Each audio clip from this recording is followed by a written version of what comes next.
داملای عزیز، من شما را همچون پدرم احترام میکنم. التماس میکنم به سوال من حتما جواب دهید. عاشقی خوب است یا گنده؟ من پسر را دوست می‌داشتم ولی به دیگر جوان خانه‌دار شدم. من چیکار کنم؟ خواهر عزیز، اولش که در اسلام دوستداری و عاشق معشوقی نیست.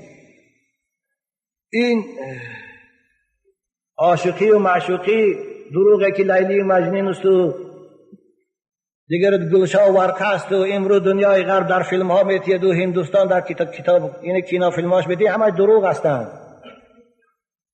اسلام عشق احترام میکند وقتی که شوهر به همسر خودش عشق داشته باشد. شوهر با همسرش عاشق باشد یا زن با شوهرش عاشق باشد، این در نظر اسلام خوب است.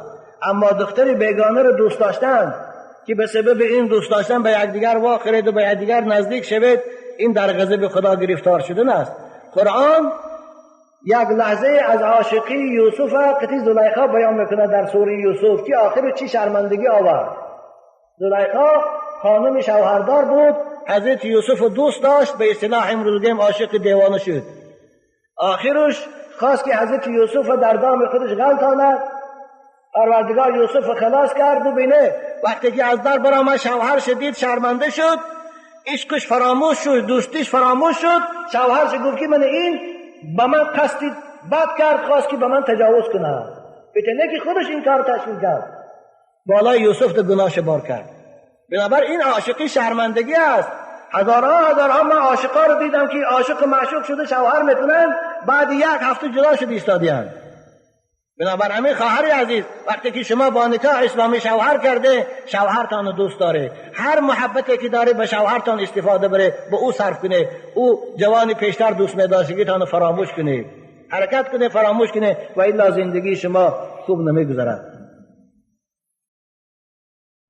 Вы видели мобильные телефоны, которые находятся в наших карманах? Они могут стать одной из причин мучительного наказания в могиле. Потому что если ты приведешь вымышленный хадис, который прислали тебе на телефон, и ты в свою очередь переслал его другим, ты будешь нести ответственность того, кто привел ложь, которая распространилась по свету. А наказанием за него, просим Аллаха уберечь нас, может стать разрезание уголков его рта до самого затылка. Значит, пророк, мир ему и благословение Аллаха, упомянул, что есть вещи, бывшие не под силу понять даже сподвижникам, которые должны произойти в будущем. Более того, пророк, мир ему и благословение Аллаха, однажды в Медине поднялся на одну из крепостей и сказал: «Видите ли вы то, что вижу я? Как искушения проникают в ваши дома, подобно дождю с неба». Некоторые мухаддисы, комментируя этот хадис, сказали, что, возможно, имеется в виду спутниковое вещание, потому что оно идет через искусственные спутники, находящиеся в небе, сверху. Таким образом к людям спускается зло. Запрещенные фото, песни, фильмы, ложь, обман.